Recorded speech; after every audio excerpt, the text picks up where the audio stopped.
All right, guys, here we are to talk about Season 5, Episode 29 of The Twilight Zone. This episode reminds me of something, but I can't think of what it is, and I'm sure that took it from this. Yeah, no, there's like a Hitchcock thing where there's a bomb, right? And It almost had like a James Bondy vibe to it with their, like, oh, I'm a supervillain and I must kill him this way. Should we just shoot him, sir? No! No, you have no imagination, Ivan. Yeah, it's awful. Yeah, I hate this episode so much. Yeah, it wasn't great. It was obvious. The guy was a cool. He was delivering his speech. The Russian commandant, whatever. The good guy, in quotes, the one that they're attempting to kill. He is famous. I recognize that face from 30 or 40 years from now. Did he play Abe Lincoln in something? I don't believe so. Looks like a Lincoln guy. I can't recall what it's, but I'm like, that face. I know that face. Sure. But this movie, this episode, is about a man is in this hotel room and he's going to be flying out the next day. He's like he's a traitor for the bad guys, right? And that's my biggest problem with this episode is historical context. Okay. I hate it. Ever since the Khrushchev episode, like anything, like I've heard of Khrushchev or I've heard of the Soviet Union, like I know basically these things, but I'm not in the time. I'm not in 1962. It doesn't mean. So you hate the lack of evergreen content that they are producing by dating themselves specifically. I prefer episodes that work and will work the same forever. Yeah, they could have been on a different planet and this would have worked exactly the same if you didn't date yourself. Well, like a guy comes home from a long space journey and he decided to age, but she decided not to. Oh, my hairpins and your thing. Yeah. That's always going to work no matter what happens in life. It's fine or whatever, right? Technically, whatever. This, though, like this felt and meant something really different to the people at the time versus now. During the Cold War, like they're like, "Oh, he made it. This hero made it. Made it back." And I'm like, "Okay, like whatever. Good, good guys, bad guys. Who cares?" Fine. Yeah, for me, it was more the point of like, so the man is in a trap. He's in his hotel room, and he gets knocked out by the bad guy, and he plants a bomb somewhere in the room. They are stationed right across the alleyway. Doing this one, looking ready to snipe the dude with like an old school pistol. Yeah. If he doesn't do as they say, their instructions are, of course, to find the bomb and disarm it in the next 3 hours, or you're gonna die. Or you're dead. Because he likes to make a game out of it. And apparently the guy that was across the way as the shooter wasn't watching when he did it because he had no idea where the bomb was. He tells him. He tells him eventually. It's crazy. But he guesses like 30 times. I'm like, weren't you there? What do you mean? So he bombed. He spiked the telephone with a bomb so that when it rings, it sets it off when you answer the phone. If you answer it, if it rings. The guy watching to shoot him, I guess, was too invested in the story, so he just bursts out of the door and runs away when the phone rings. I guess having called it and he knew that's what it was. He calls it. The guy seems to know or have like an inkling or something like that. I'm not sure, whatever. But yeah, he and it's this awkward like, please put me through to room 602. Oh fuck! Hey, it's me again, room 602 again. Like it's so dumb. What was obvious, what was awkward about that for me is that like he spins the thing once, which is like I'm calling down to the lobby, but he's not in the hotel. He's in maybe it's got multiple buildings. I don't know. That seems odd to me. I guess it could be a U-shaped building. That's the least of our problems. Well, there's enough problems to go around. But he bursts. I kind of wanted him to like throw the phone when it rang, and like it like. Well, so we established the bomb's in the phone. Yeah. We know if he answers it, it's going to explode. But yeah, that's problem number 2, maybe, right? Is that like there's no like twist, there's no like amazing thing. Well, the twist is the idiocy of henchmen. Yeah, the twist is like the henchman forgets and he answers the phone. I like to think that the henchman felt like took it very literally. When he answers the phone, it's cued to his DNA. Oh, I can answer this. Like the what do they call the guns in Judge Dredd and Liberators and Enforcers, whatever? Yeah. Something. Where it's like, it's coded to my DNA, so you can't shoot it. It would do the thing. Send in the clowns. Okay.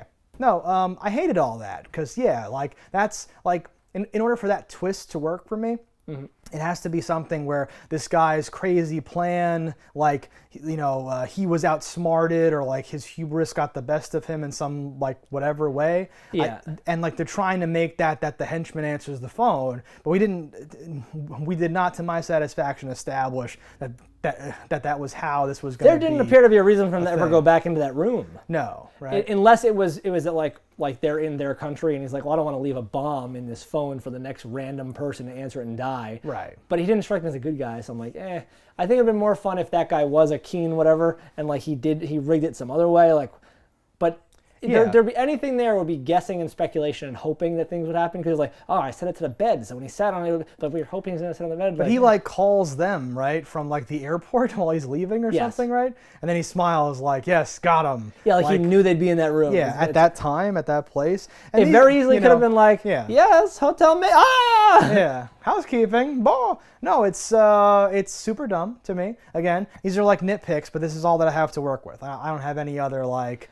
Aha! No, it's easily rip-apartable. The game of cat and mouse. Like, how far away is the airport that he's there to make the phone call and the time it took them to get there? I'm like, they're 4 minutes away from where you are. Insane. And you're...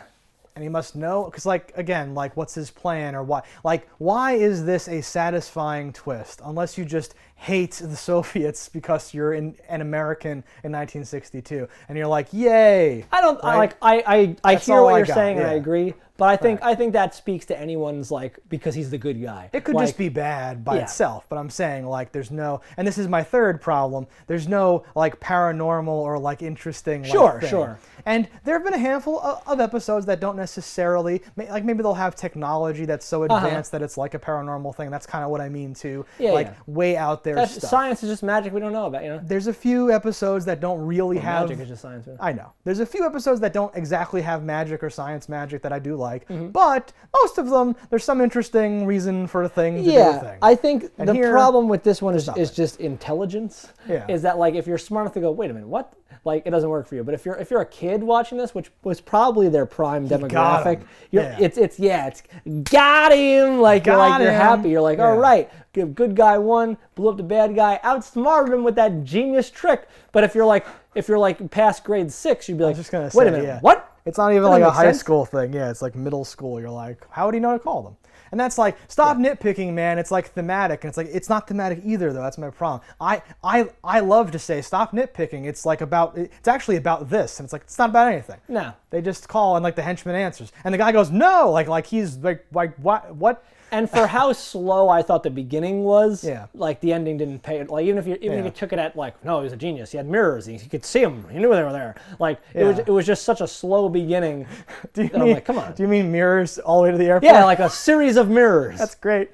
That's like because the mirror Legend at the end it has to be like 30 feet away, the airport, in order for anything to make sense time-wise. Yeah. So you can get enough mirrors for that. No, and there could be some extra super double cross or some other way of it happening, right? Or the phone rings in like their room and it like do something crazy that like mirrors something well. There's a good shot of like the window breaking at one point, and there's a cool camera angle because they're looking from one place to the other, right? I always like to point out when there's filmmaking happening, but otherwise, it's very flat. It's like 2 shoeboxes, 2 little scenes happening. It's weird just because of how many shots the guy took when he put the blanket up. He's like, oh, I know, because he noticed he was being watched. He's like, I'll block their view. And the guy shot like 5 times or whatever. You're like, you could have killed him right there, so why not just shoot him that final time? Just end it. It was like shooting like each window pane separately for effect or something like that. No, it's the whole thing.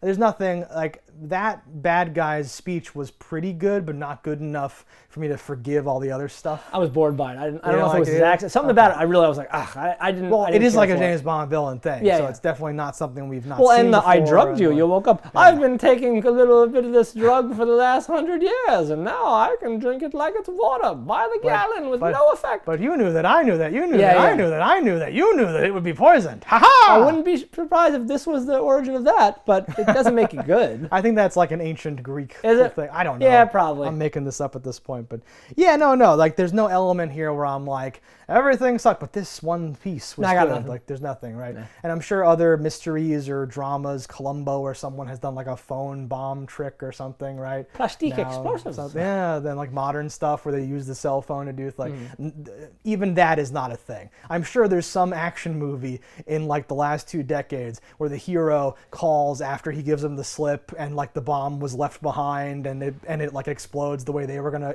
blow him up or something like that. Yeah. Like that's not cool enough for me to be like, they thought of it first. No.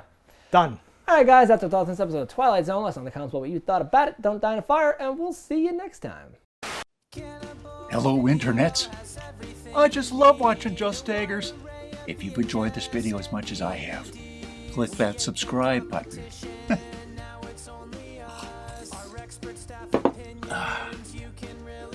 Peace out, homies.